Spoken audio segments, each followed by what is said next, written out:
The second question you asked was about making decisions. Very good question. You want that Allah subhanahu wa ta'ala will guide your decisions, right? But she's saying, as she's saying, we end up having to make decisions. So how do you do that? Very good question. What I have learned is that there's two ways to make a decision. You can either make a decision by Allah subhanahu wa ta'ala, or you can make a decision by your own nafs. So I am either using my nafs to make the decision, or I am making it by Allah subhanahu wa ta'ala. Any decision that you make by the nafs will always be the wrong decision, no matter what ends up happening. And no matter what it is, you'll always look back and say, well, what if I had done this?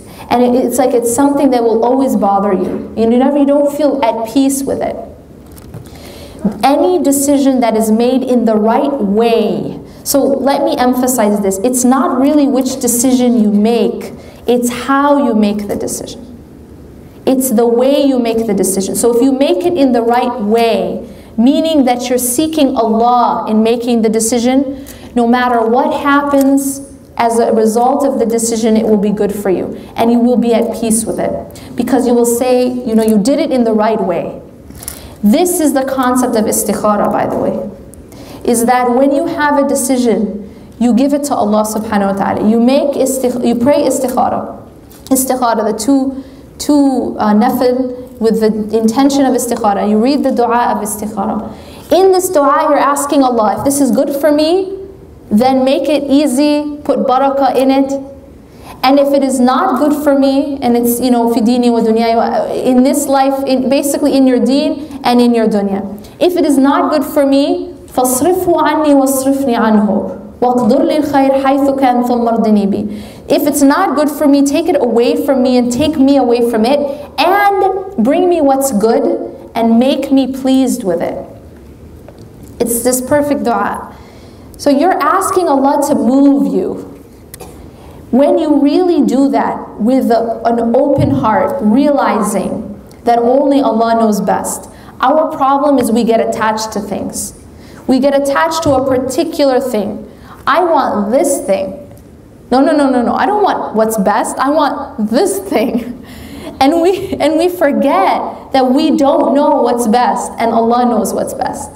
But we still get attached. So we have to really be careful to know that only Allah knows what's best, and to try to detach from these particular things which we cling to. You want to marry a particular person? No, I want that person. It's not about what's khair, it's I want that person, right? When Allah knows best, really, Allah knows best, I don't know best. My nafs doesn't know anything. My nafs just gets attached to things. I'm just a blind person. I don't know anything, but we just blindly get attached to things.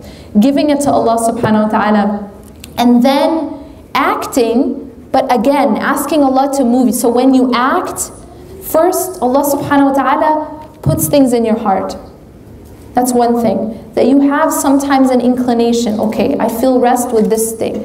And not because you have an attachment to it, but because you've asked Allah to guide you. Another thing that happens is that certain situations start to open up and certain situations start to close. You tried everything in your power to marry this person, and no matter what you tried, it just failed. You asked Allah subhanahu wa ta'ala, if this is good for me, make it happen. Make it easy. If it's not good for me, take it away. You have to be willing to let go.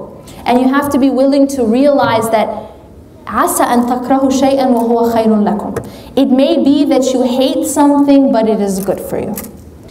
And it may be وَعَسَى أَن تُحِبُّونَ شَيْئًا وَهُوَ شَرٌ لَكُمْ. It may be that you love something and it's bad for you. We have to be willing to realize that. After you do that, whatever happens in your decision, you don't regret it, because you know that you made it in the right way. You made it with Allah. You didn't make it by yourself. So then whatever happens in the end will be good for you. Even by the way, even if it seems like it's not. So sometimes people are like, well, I prayed istikharah, but I still got divorced. well, then inshallah that divorce was also good for you. You see, people people see a very narrow definition of what is good and what is bad. I will give you, just this very simple and broad, accurate definition of good and bad. Anything that brings you closer to Allah, no matter what it is, even if it's the loss, even if it's anything, it's good for you.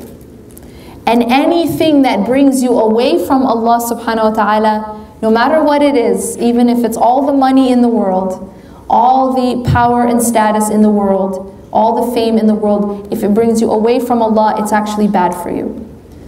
We have to realize we have to readjust our criteria of what is good and what is bad.